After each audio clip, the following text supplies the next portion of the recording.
And moving on to the Jaguar. So you may recall 2 weeks ago we had the paint stripped and I was unhappy about the amount of residue that was left as a result of the blasting process.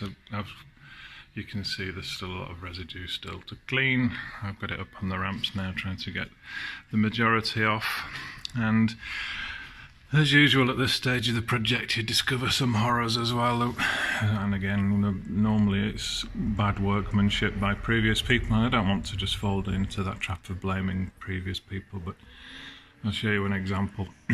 So this is the right hand side wing. You'll see there's an inner section of wing and then the outer section of wing here. The two are supposed to be joined together. Now if I go to the other side,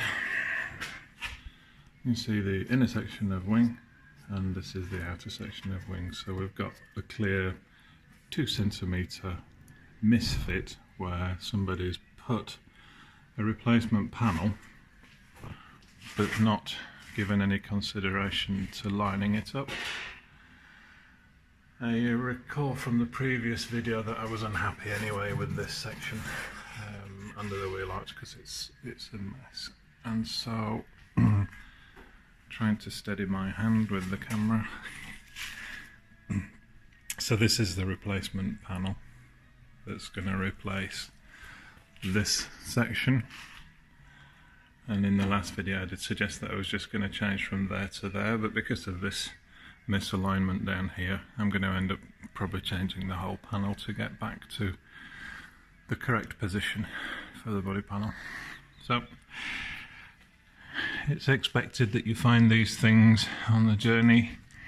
One thing I'm really disappointed at is if you look underneath you'll see that everything is new. The shock absorbers are new, the drag bars are new, all the bushings new, it looks like even the leaf springs are new, but then you look at one of the most structural, the highest structural integrity parts of the car, and it's completely rotten. So somebody's just bolted in new bits on top of something that's fundamentally wrong.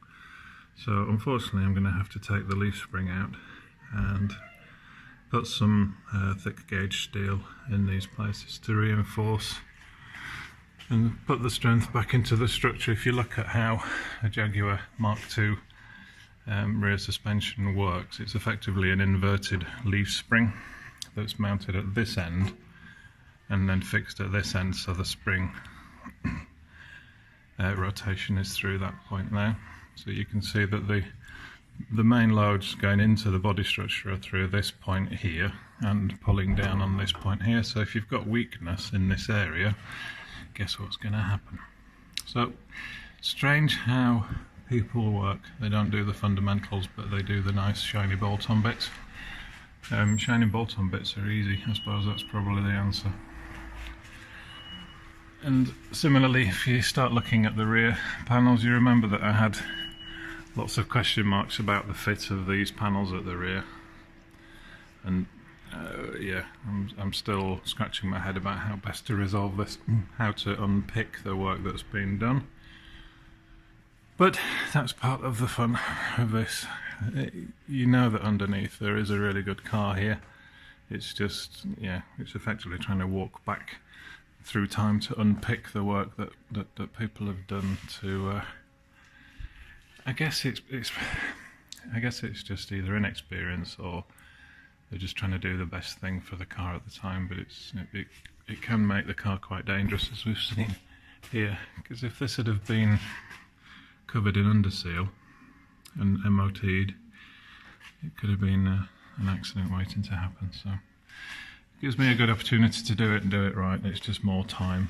I've only got approximately 2 weeks now before the car goes in for paint. I've found a good place in Stratford-upon-Avon that can do the paint work, so I've got a lot of work to do.